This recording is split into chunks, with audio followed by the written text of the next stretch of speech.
നവകേരള bus വീണ്ടും service തുടങ്ങി. രൂപമാറ്റം വരുത്തിയ ശേഷമുള്ള ആദ്യ സർവീസ് കോഴിക്കോട്ട് നിന്ന് ബംഗളൂരുവിലേക്കാണ്. സീറ്റുകളുടെ എണ്ണം കൂട്ടിയതും നിരക്ക് കുറച്ചതും യാത്രക്കാർക്ക് ആശ്വാസമാണ്. 6 മാസത്തെ ഇടവേളയ്ക്ക് ശേഷമാണ് നവകേരള ബസ് സർവീസ് പുനരാരംഭിച്ചത്. രാവിലെ 8:30 കോഴിക്കോട്ട് നിന്ന് പുറപ്പെട്ട സർവീസ് വൈകിട്ട് 4:30 ബംഗളൂരുവിലെത്തും. രാത്രി 10:30 കോഴിക്കോട്ടേക്ക് തിരിക്കുന്ന ബസ് അടുത്ത ദിവസം രാവിലെ 6:20 മടങ്ങിയെത്തുക. കൽപ്പറ്റ, ബത്തേരി, ഗുണ്ടൽപേട്ട്, മൈസൂർ വഴിയാണ് സർവീസ്. സീറ്റുകളുടെ എണ്ണം 37 ഉയർത്തിയിട്ടുണ്ട്. നേരത്തെ സർവീസ് നടത്തിയപ്പോൾ 1280 രൂപയായിരുന്നു ടിക്കറ്റ് നിരക്ക്. ഇത് 950 രൂപയായി കുറഞ്ഞു. സമയം ഏറ്റവും വലുതാണ്. പുലർച്ചെ 4 മണിക്കായിരുന്നു അന്ന് യാത്ര ചെയ്തത്.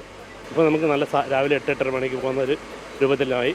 പിന്നെ കൂടുതൽ യാത്രക്കാരെ കൊണ്ടുപോകാം, സീറ്റൊക്കെ മാറി, ഡോറ് കുറച്ചു, ഒരുപാട് സൗകര്യങ്ങൾ വ്യത്യാസം വന്നിട്ടുണ്ട്. സർവീസ് പുനരാരംഭിച്ചത് KSRTCക്കും യാത്രക്കാർക്കും ആശ്വാസമാണ്. തീർച്ചയായും KSRTCയെ സംബന്ധിച്ചിടത്തോളം ഇത് വലിയൊരു അനുഭവവും മുതൽക്കൂട്ടുമാണ്. ഇനിയും ഇത്തരത്തിലുള്ള പിന്തുണ ഗവൺമെൻറ്റിൻ്റെ ഭാഗത്തുനിന്നും മാന്യ യാത്രക്കാർ ഉണ്ടാകുമെന്ന് തന്നെയാണ് ഞങ്ങൾ പ്രതീക്ഷിക്കുന്നത്. എൻ്റെ KSRTC ആപ്പ് വഴി ഗരുഡ AC പ്രീമിയം ഓപ്ഷനിൽ ടിക്കറ്റ് റിസർവ് ചെയ്യാൻ സൗകര്യമുണ്ട്. മുഖ്യമന്ത്രിയും മന്ത്രിമാരും നവകേരള യാത്രയ്ക്കായി ഉപയോഗിച്ച ബസ് സർവീസ് നിർത്തിവെച്ചിരുന്നത് വിവാദങ്ങൾക്ക് വഴിവെച്ചിരുന്നു. 24 കോഴിക്കോട്.